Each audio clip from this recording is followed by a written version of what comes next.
Hi, this is Akiko from crystalandakiko.com, and today I'm going to show you an inking technique called brayering. It's what I used for the rainbow background paper on this card. Brayering is a wonderful technique that you can use to create your own patterned paper. There's many different ways you can use a brayer, and there's many different types of brayers. This one is called a soft rubber brayer.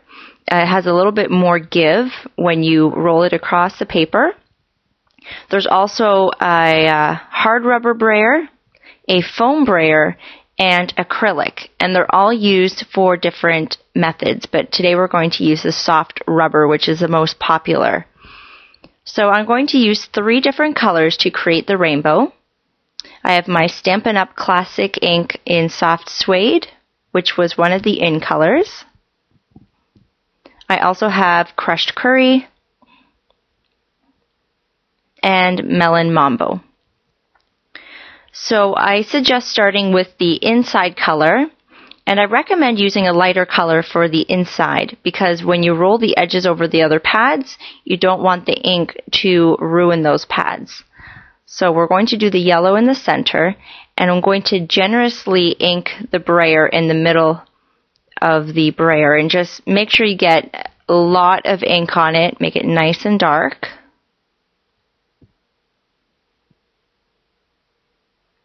So there you see it's nicely covered.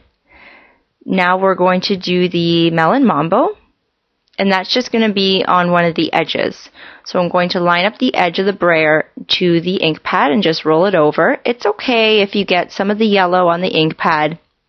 It's not going to ruin your ink, and it gives a really nice effect when you overlap them a little bit. So I'm going to very generously apply the ink to the brayer, so it's nice and dark. And then we're going to do the last color, which is the soft suede. And it's going to do the other side, so the exact same thing on the other side. So you just flip it around. And again, just apply nice pressure when you apply the ink to the brayer, and make sure that you get nice coverage on the brayer. So once that's done, I'm going to roll it onto the white paper. So I just have a small square, and you want to line it up in the center as much as you can. And once you've lined it up with the edge of the paper, you're going to apply a lot of pressure and roll it across the paper. And you're just going to roll it back and forth a few times to make sure you get all the ink on the paper. So there is my rainbow paper, and it's okay if you don't get it on the entire sheet of paper because you can always just trim off the edges that did not get covered. You can continue it as well by adding more ink and then going over it again. Now if you can see here, there's little white dots on the card, so I'm going to show you how I did that. Let's just put that aside, and we're going to use the Cuttlebug. This is one of my favorite tools. Now the embossing folder that I used is called Swiss Dots. It's one of my favorites. So we're just going to take the rainbow paper and put it inside the folder. And then we're going to put the folder inside 2 B plates with an A plate on the bottom, which is the big white plate. And then just wheel it through, applying pressure to the top of the machine.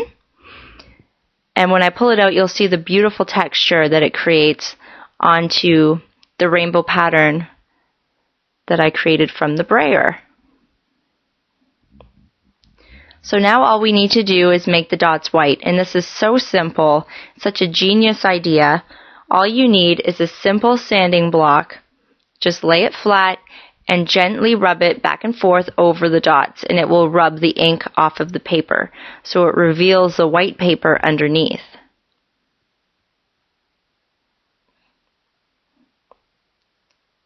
You'll get little pieces of paper on it, so just flick them off. And there you go.